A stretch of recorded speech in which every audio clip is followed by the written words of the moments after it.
자, 3월 모의고사 물리원 주요문항 해설 강의 시작하도록 할 텐데, 제가 주요문항이라고 생각하지 않은 것들은 일단 개념만 충실히 알면 할 수 있을 것이라 생각되어서 하지 않았고요. 자, 시험부터 들어가도록 하면 주요 정보를 체크해 보면 이제 가나에서 고리 수명이 같다고 봅니다. 그리고 가에서 B열은 유도절 방향이 마이너스가 Y 방향이라고 합니다. 자, 가에서 지금 이쪽으로 들어가고 있죠. 자, 근데 이 1번 영역만 생각해보면 지금 나오는 방향으로 자기장이 흐르고 있는데, 지금 유도절배는 자기장의 변화를 이제 일단 방해하는 방향으로 흘러야 합니다. 근데 B가 아래 방향으로 흐른다는 것은 이렇게 나오는 방향으로 흐른다는 거죠. 나오는 게 증가하고 있는데 나오는 방향으로 흐른다는 것은 들어가는 영역이 더 세다는 것입니다. 그렇기 때문에 일단 2번은 들어가는 영역이 되겠고요. 일단 이 정도만 체크해놓고 기원이는 요소를 들어가면 자기장의 방향은 1에서 2에서와 같다. 1은 나오고 있고 2는 들어가고 있죠. 바르고요. 자, 나에서 P열은 유도절의 방향은 마이너스 Y 방향입니다. 자, 여기 2번이 들어가는 영역이죠. 자, 지금 비트로 가고 있기 때문에 지금 나오는 방향은 줄어들고 있고 들어가는 방향이 더 늘어나고 있기 때문에 일단 P에서도 이를 방해하기 위해서 나오는 방향으로 만들어야 합니다. 그렇기 때문에 P에서도 가에서처럼 마이너스 Y 방향으로 흘러야 하고요. P열은 유도절의 세기는 나에서 가에서보다 크다. 자, 지금 위에서 보면 고리의 속력이 같다고 되어 있죠. 그렇기 때문에 가에서 나에서 일단 자기장의 면적의 변화량은 같다는 것입니다. 그렇기 때문에 일단 가에서는 나오는 방향이 이쪽으로, 지금 고리가 이쪽으로 오고 있죠. 그렇기 때문에 나오는 방향이 1만큼 증가한다고 치면 들어가는 방향은 자기장의 세기가 3배이기 때문에 3배만큼 증가합니다. 그럼 이거 합쳐보면은 상대적으로 2만큼 증가한다고 볼 수 있겠죠. 그리고 나에서 보면은 이 고리가 밑으로 이동하고 있죠. 자, 그러면 나오는 방향이 지금 줄어들고 있습니다. 그죠? 1만큼 줄어든다고 칩시다. 그럼 들어가는 방향도 일단 면적의 변화량이 같을 테니까 3만큼 증가하겠죠. 그럼 상대적으로 들어가는 방향으로 4만큼 증가한다고 볼 수 있습니다. 그렇기 때문에 상대적으로 나가 가보다 크게 됩니다. 가에서보다 크다 같습니다. 자, 8번을 해설해보자면 이 질량의 M인 물체 B, 그리고 충돌 후에 B는 플러스 S 방향으로 등속도를 하면서 충돌 전 A의 속력은 충돌 후 B의 속력의 2배이다.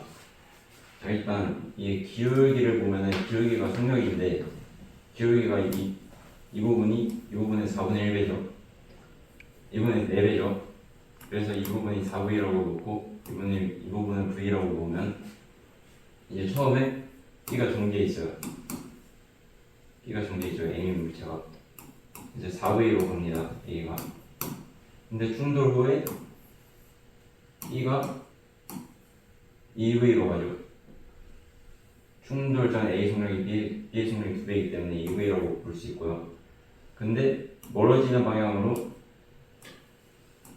속력이 V이기 때문에 A는 충돌 후에 V로 간다고 볼 수 있습니다.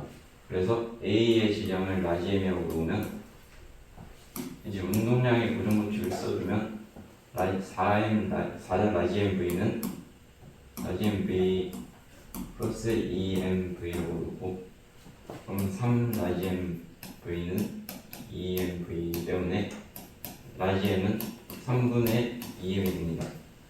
문제에서 구하라고 하는 것이 충돌 후 A의 운동량의 크기인데, 충돌 후 A의 운동량의 크기는 MV죠. MV는 뭐예요? 3분의 2 스몰 MV죠. 근데 V가 뭐였어요? 그래서 V가 여기서 4T분의 L이죠. 그래서 4T분의 L을 집어넣으면 3분의 2M 곱하기 4T분의 L은 이제 6T분의 ML이 됩니다. 그래서 4번이고요. 9번 해설 시작하도록 하겠습니다. 자, 그림 나는 전원장치의 전압, 다는 X분 Z에 걸린 전압이죠. 자, 나에서 전원장치의 전압을 나타내는데, 일단 플러스가 됐다 마이너스가 됐다가 플러스가 된다는 것은 전원장치를 기준으로 왼쪽으로 흘렀다 오른쪽으로 흘렀다 반복될 텐데, 아직 어떤 방향이 플러스인지는 모릅니다. 자, 그리고 바에서는 x 또는 z죠. 자, 그러면 일단 오른쪽으로 흐르는 방향을 생각해 보면 이렇게 갔다가 p에서 n으로 흘러야겠죠. 그래서 이렇게 흐르게 됩니다. 그죠? 그리고 이 왼쪽으로 흐를 때는 이 방향으로 흐르게 됩니다. 그죠? 자, 지금 흐르는 두 방향을 모두 생각해 보면 z는 한 번만 흘렀고 z는 두 번 흘렀고 x는 한 번만 흘렀습니다. 그렇기 때문에 일단 한 번 안 흐르는 부분이 나타난다는 것은 이 한 번만 흘러야 된다는 것입니다. 두 방향 중에. 그렇기 때문에 이 그래프는 x가 되겠고요. 그래서 반은 x에 걸리는 정합니다. 맞고요. 0.5t 때 y의 전류가 흐른다. 0.5t면은 이 부분이죠. 자, 지금 이 부분을 보면은 0.5t일 때 x에서 전류가 흐릅니다. 그렇기 때문에 0.5t일 때, 즉 플러스일 때는 오른쪽 방향으로 흐른다는 것이고요. 그래서 y의 전류가 흐른다. 이쪽으로 가보면 y의 전류가 흐르지 않죠. 그죠? 그렇기 때문에 얘는 틀렸고요. 2.5t일 때도 플러스입니다. A의 Pn 족합이면서 양분과 전자가 결합한다. A 양분과 전자가 결합한다는 것은 A에서 전류가 흐른다는 거겠죠. 자, 근데 이쪽은 T일 때는 플러스이기 때문에 또 이쪽 방향으로 흐를 겁니다. 지금 가보면 A의 전류가 흐르고 있죠. 그래서 D가 맞습니다. 자, 이제 광전자의 최대 운동 에너지를 표로 나타냈는데 이제 1 영역에서는 A만 작용을 하고 2 영역에서는 A와 B 그리고 3 영역에서는 B만 작용을 하죠. 근데 이 광전자의 최대 운동 에너지는 하나의 광원에 의해서만 결정이 됩니다. 그래서 A 광원에 의해서는 E 제로가 결정이 되고 A의 영향이 없이 B 영향으로 E 제로가 최대 운동 에너지가 발생합니다. 그래서 3영역에서는 B가 작용을 하기 때문에 이 또한 E 제로인 것을 알 수 있고요. 기억 맞고요. 자, 파장은 B가 A보다 길다. 하지만 에너지는 B가 A보다 크기 때문에 최대 운동 에너지가 더 크다는 것을 보이고 있죠. 자, 그래서 파장은 오히려 B가 더 작아야 되고요. 그래서 이는 틀렸고 A의 진동수는 금속판의 문턱 진동수보다 작다. 하지만 A의 진동수가 금속판의 문턱 진동수보다 작다면 애초에 1 영역에서 최대 운동 에너지가 발생할 수 없어야 합니다. 그렇기 때문에 되게 줄였고요. 일단 11번은 기본적인 운동량 보정법칙을 쓰는 문제인데 여기서 충격량의 크기 이렇게 나와있는데 이를 보고 바로 운동량의 분할량을 떠올리셔야 합니다. 그리고 질량은 B가 A의 3배. 그래서 B를 3m라고 놓고 A를 m이라고 놓으면 이제 A는 속도 변화량이 3V죠. 그렇기 때문에 A의 운동량의 분할량의 크기는 3mV이고요. 그리고 B는 이제 충돌 후에 2V가 됐대요. 원래 정지였는데 2V가 된 거죠. 그럼 B의 운동량의 분할량의 크기는 이제 6mV가 됩니다. 그래서 I1분의 I2는 3mV분의 6mV 해서 4번이 되고요. 14번이 시간이 생각보다 오래 걸리는 문제인데 일단 기본적으로 저희가 많이 보는 그래프는 PV 그래프예요. 압력 부피 그래프인데 이 문제는 압력과 온도에 관한 그래프를 그려놨죠. 그래서 보기 힘들었을 수 있는데 일단 문제를 보면서 적어보면 A, B, CG는 각각 부피가 일정한 거죠. 그래서 이게 등적 과정이라고 알 수 있죠. 그리고 B, C와 D는 각각 등원 과정 이렇게 써줍니다. 그래서 우리에게 익숙한 PV 그래프로 나타내보자면 여기서 A에서 B로 갈 때 등적 과정인데 절대 온도가 증가하고 있죠. 그래서 A에서 등적 과정으로 이 절대 온도가 증가하는 방향으로 순환을 합니다. 그리고 B에서 C로 갈 때 등온 과정인데 압력이 줄어들고 있죠. 간다고 볼 수 있고요. 그리고 C에서 D로 갈 때 등적 과정이면서 절도 온도가 감소하죠. 그리고 D에서 E로 갈 때 등온 과정이면서 압력이 증가하니까 이렇게 가겠죠. 자, 여기서 PV 그래프에서 열 출입을 따져야 하는데, 일단 열 출입을 따질 때 단열 과정이 아니면 위로 가거나 오른쪽으로 갈 때 열이 들어오고, 밑으로 가거나 이제 왼쪽으로 갈 때 열을 방출한다고 보시면 됩니다. 자, 그래서 AB 과정에서 들어오고 BC 과정에서 들어오고 나머지는 방출되죠. 자, 그래서 AB, BC, CB, DA 과정에서 이 모든 과정에서 이 열량과 내부 에너지 변화량과 이제 일의 양을 따져주면 이제 AB 과정과 CD 과정은 부피가 일정하대요. 그러면 일을 안 한 거겠죠. 그리고 BC 과정과 DA 과정은 등온 과정이니까 내부 에너지 변화량이 없겠죠. 자, 그리고 AB 과정에서 흡수한 열량이 250줄 플러스 250줄. 그러면 Q는 내부 에너지 변화량 더하기 1의 양이기 때문에 여기도 플러스 250이 됩니다. 자, 그리고 BC 과정에서 외부의 합리는 150줄이다. 그래서 150줄을 했으니까 플러스죠. 그럼 흡수한 열량도 플러스 150줄이 되겠죠. 자, 그러면 이제 A, B, BC 과정에서 흡수하고 C, D, DA 과정에서 방출해야 하기 때문에 여기는 마이너스 얼마인지 모르겠지만 마이너스가 될 겁니다. 그럼 총 흡수한 열량이 400줄인데 지금 열 효율이 0.25죠. 여기에서 총 1의 양 했을 때 4분의 1이 나온다는 소리입니다. 그럼 총 1의 양이 100줄이어야겠죠. 근데 여기서 150줄을 했는데 총 한 1의 양이 100줄이 된다. 그럼 DA 과정에서 마이너스 50줄, 즉 외부로 50줄의 A를 받은 겁니다.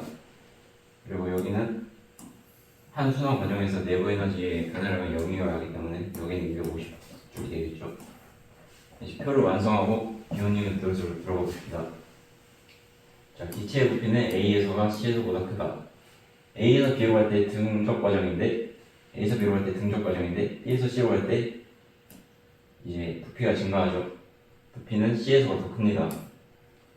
CD 과정에서의 기체 내부 에너지는 감소한다. CD 과정 마이너스 250줄만큼 감소하죠. 맞습니다. 그래서 DA 과정에서 기차 외부로부터 받은 일은 50줄이다. DA 과정에서 50줄만큼 외부로부터 받았죠. 맞습니다. 4번이 되겠고요. 15번을 들어보자면 세타1을 입사해서 전반사한 후 세타2, 세타3를 입사한다. 세타2가 세타1보다 크고 QR 중 한 곳에서만 전반사가 일어난다. 지금 이미 세타1이 임계압보다 큰 상태죠. 근데 세타2가 세타1보다 큽니다. 그죠? 그러면 임계압이 세타1이 임계압보다 큰데 세타2는 세타1보다 크기 때문에 세타2도 임계압보다 크겠죠. 그렇기 때문에 X는 Q에서 전반사를 합니다. 틀렸고요. 그러면 R에서는 전반사를 하지 않았다는 뜻이기 때문에 임계압보다 작겠죠. 그래서 세타1은 세타2보다 크다. 세타1은 세타3보다 크다. 맞죠? A와 B 사이의 임계각은 세타2보다 크다. 임계각 세타2보다 작죠. 틀렸습니다. 자, 이거는 속력 비율을 지나는 순간 Q에 가만히 놨고요. P와 Q 사이의 거리는 A죠. 자, 여기서 빈면과 속도는 A로 일정합니다. 그죠? 그럼 A와 B 사이에 이제 상대 속력은 계속 일정한 것이기 때문에 이제 A와 B 사이에 이동 이제 거리와 시간 그래프를 그리자면 이제 처음엔 L이었는데 L이었죠. 그런데 이제 여기를 t초 후라고 합시다. 그럼 여기 t초 후 이제 만나기 때문에 사이의 거리가 0이 되겠죠. 자, 그러면 이제 A의 역학적 에너지는 보존되기 때문에 P에서 내려올 때도 V의 속력으로 내려옵니다. 자, 근데 만난 속력이 0인 순간에 A와 B 사이의 거리인데, 그럼 A 속력이 0일 때죠. 그럼 원래 V로 올라가다가 0이 되었다가 마이너스 V로 내려오죠. 자, 그러면 이 시간간격과 이 시간간격이 같다는 뜻입니다. 그래서 2분의 t초 후 A의 속력이 0의 순간이 되겠고요. 그럼 2분의 t초 후 딱 반이죠. 2분의 1 A입니다. 3번입니다. 자, 17번이 오답률이 상당히 많았는데, 자, 이제 문제를 읽어보면 A의 관성계입니다. 누구의 관성계인지 잘 읽어주셔야 합니다. 자, L 정벽으로 일정하죠. 전기에 있죠. PQ에서 동시에 빛을 방출한다. 그럼 A의 관성계에서 동시에 빛을 방출하고 거리가 같기 때문에 도착도 동시에 하겠죠. 근데 도착이 한 장소에서 합니다. 한 장소에서 도착을 동시에 한다는 것은 한 장소의 동시성을 이용하면 이제 어느 관성계에서 관찰하든 검출기에 도착할 때는 동시에 도착한다는 걸 알 수 있습니다.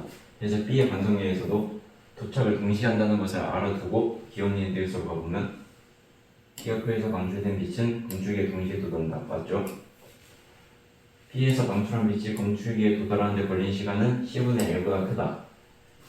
자, 근데 B에서 관찰할 때 P와 검출기 사이의 거리 자체가 길이 수축 때문에 거리 자체도 L보다 떨어집니다. 자, 그런데 B가 오른쪽으로 이동하기 때문에 검출기는 상대적으로 왼쪽으로 이동하는 것처럼 보이겠죠? 하지만 광원이 오른쪽으로 방출되는데 검출기가 왼쪽으로 이동하는 것처럼 보인다는 것은 검출기가 마중을 나오는 것처럼 보인다는 것입니다. 그렇기 때문에 C분의 L보다 훨씬 작겠죠? 그래서 아니고요. 우주선의 앞과 뒤 사이의 길이는 2L이다. 자, B의 관성계에서 C와 Y는 우주선의 뒤와 앞을 동시에 지난다. 하지만 B의 관성계에서는 X와 Y 사이의 거리가 2L보다 줄어들겠죠. 길이 수축이 일어나기 때문에.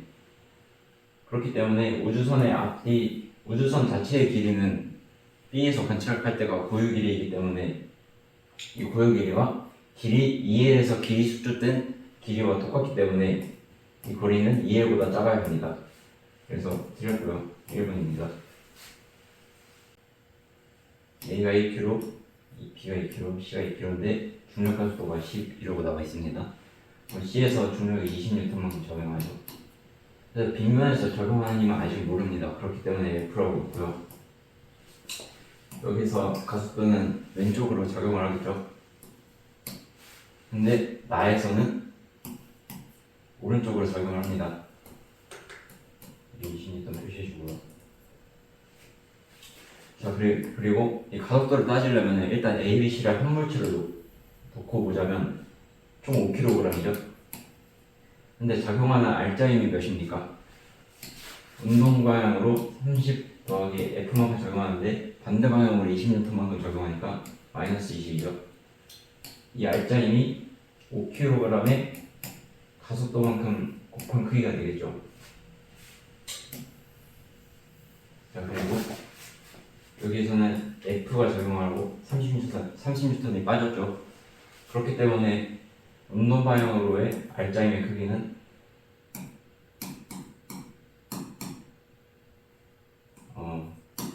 이렇게 되겠죠. 자, 근데 B의 가속도의 크기는 가에서가 나에서의 2배이다. 자, 가에서가 이게 나의 2배래요. 그러면 30 더하기 F 마이너스 20이 2 곱하기 20 마이너스 F 이렇게 되겠죠. 그래서 이거를 정리해주면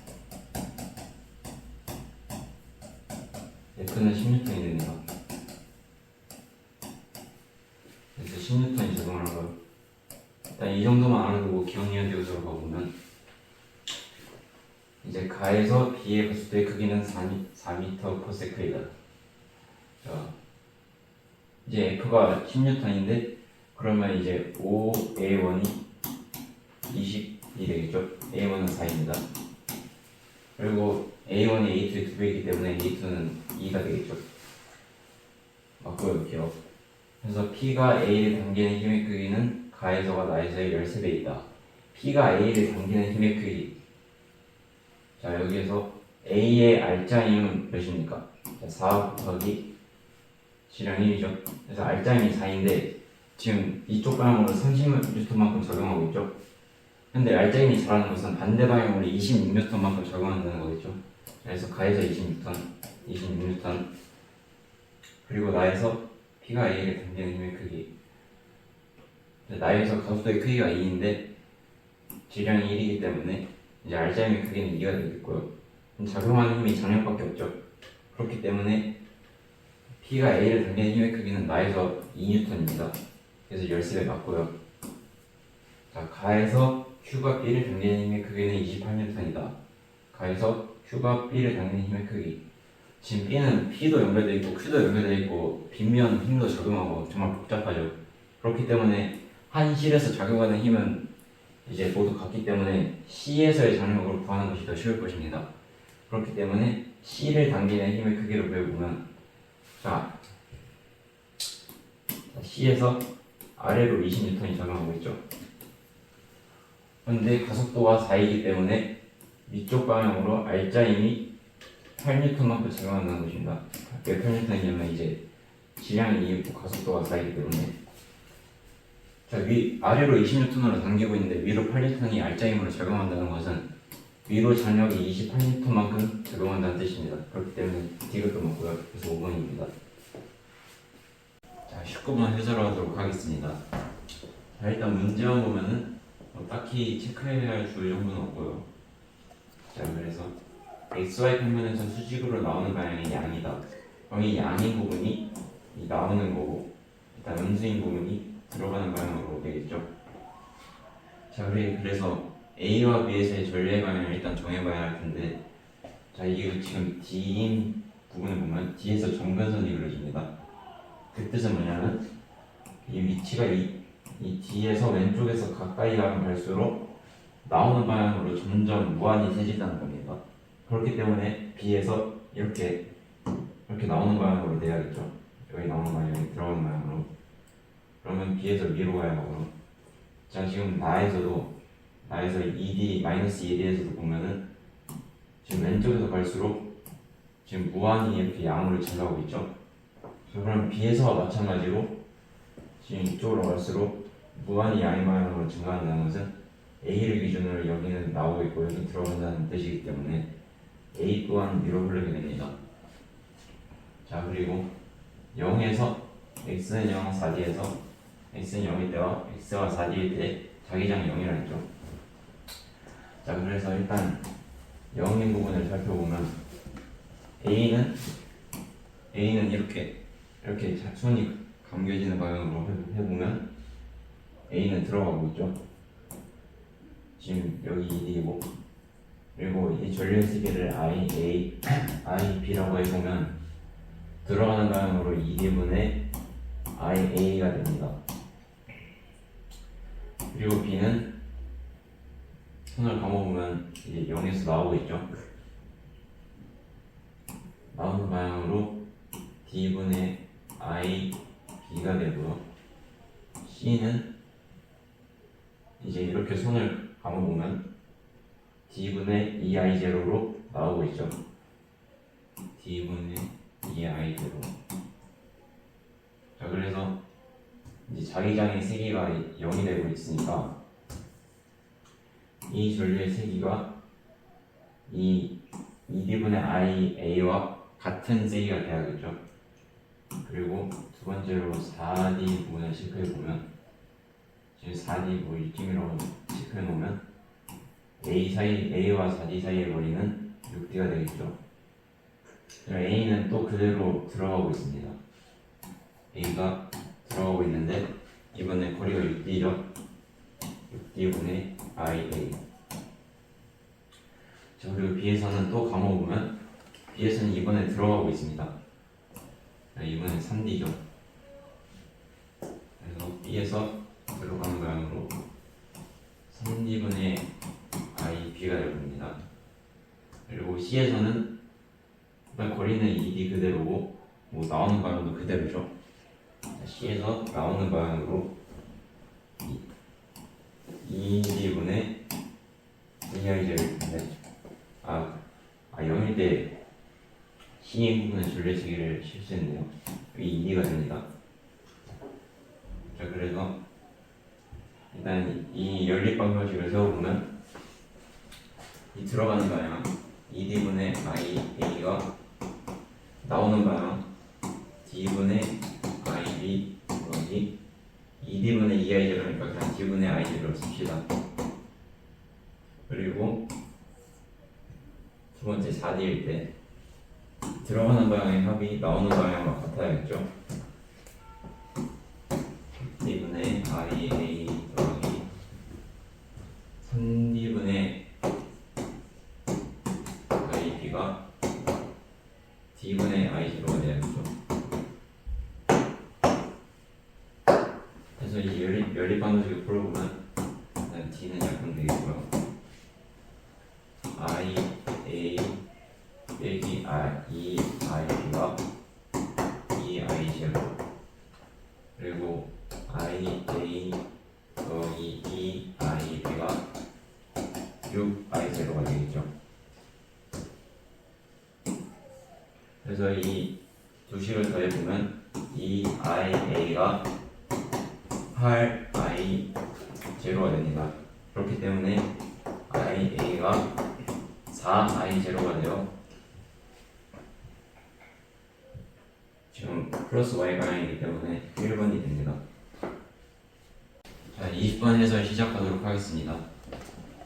자, 지금 문제를 보면 가하나에서 마찰 구간을 지나는 동안 손실된 역학적 에너지가 같다했죠. 자, 근데 사실 이 문장이 없어도 이 마찰 구간의 길이나 마찰력이 변한다는 내용이 없으면 이거를 스스로 생각하셔야 되는 게 마찰력이 F로 적용하고 있다 치고 거리가 S라고 치면 역학적 에너지 손실량은 일단 1의 양이기 때문에 이렇게 되겠죠. 자, 그렇기 때문에 이 거리나 마찰력의 크기가 변동이 없으면 역학적 에너지는 당연히 같을 겁니다. 그렇기 때문에 이 문장이 없어도 그건 스스로 생각하셔야 되는 부분이고요. 자, 그리고 문제를 들어보면 일단 가에서 물체의重量이 P에서와 Q에서의 2분의 3배이다. 가에서 P에서가 3V고 Q에서가 2V겠죠. 일단 비율적으로 보면. 자, 근데 이게 운동에너지를 구하라 했는데 이게 사실 2분의 9mV 되고 뭐 이런 식으로 공식을 쓰면서 해도 답은 나오지만 일단 계산하기가 번거롭게 예상되기 때문에 일단 운동에너지는 속력의 제곱에 비례하니까 일단 여기 자 B에서 9K만큼이라고 하고 Q에서 4K만큼의 운동에너지가 있다고 칩시다. 자, 그리고 이 포텐셜 에너지는 포텐셜의 P를 따서 P라고 합시다. 이 MGH의 크기가. 자, 그렇게 되면 일단 Q에서 위로 올라갈 때를 먼저 보면 일단 4K로 올라가는데 지금 5H만큼 올라갔죠. 이 부분에서는 마찰 구간이 없기 때문에 역학적 에너지가 보존될 겁니다. 그렇기 때문에 4K가 5P가 될 거고요. 자, 그리고 이 마찰 구간을 이제 살펴보면 일단 9K에서 일부분은 일단 포텐셜 에너지가 전환되고 그 다음에 일부분은 역학적 에너지가 손실되겠죠. 마찰 구간에서. 그렇기 때문에 여기에서 포텐셜 에너지 4P만큼 줄어들고 그 다음에 역학적 에너지 손실량의 크기를 2라고 하면 이만큼 또 줄어들어서 이제 최종적으로는 Q에서 일단 운동에너지 4K만 남게 되죠. 4K가 됩니다. 자, 근데 문제와 보면은 물체의 운동에너지가 지금 MGH로 다 표현이 되어 있죠. 그렇기 때문에 이 운동에너지를 포텐셜 에너지에 관한 식으로 나타내는 것이 계산이 용이할 겁니다. K가 4분의 5P 이렇게 놓고 이 E를 구해보면 5K 빼기 4P죠. 그래서 E의 크기는 이 K에다 4분의 5P를 집어넣으면 4분의 25P 빼기 4P 해서 4분의 9P가 될 겁니다. 그죠? 자, 나의 P에서 물질 운동 에너지. 자, 근데 일단 가에서 9K였죠 원래. 일단 이 가에서 P일 때는 역학적 에너지가 일단 손실되기 전입니다. 자, 근데 나에서는 일단 가에서 먼저 올라갔다가 내려오죠. 역학적 에너지가 손실이 되지 않았다면 여기서 그대로 9K여야 합니다. 근데 하지만 이 마찰 구간을 올라갈 때 한 번, 내려올 때 한 번, 두 번 지났기 때문에 역학적 에너지가 이만큼 손실이 되겠죠. 자, 그렇기 때문에 원래 9K였어야 하는데 이만큼 손실됩니다. 자, 그렇게 되면 E가 아까 뭐였죠? E가 4분의 9P였죠. 그리고 K가 4분의 5P고요. 그래서 이걸 대입하면 4분의 45P 빼기 4분의 18P죠. 그래서 4분의 27P가 됩니다. 자, 그래서 P가 아까 뭐였죠? P가 MGH였죠. 그래서 이게 4분의 27 MGH가 되어서 정답은 2번이 됩니다. 끝.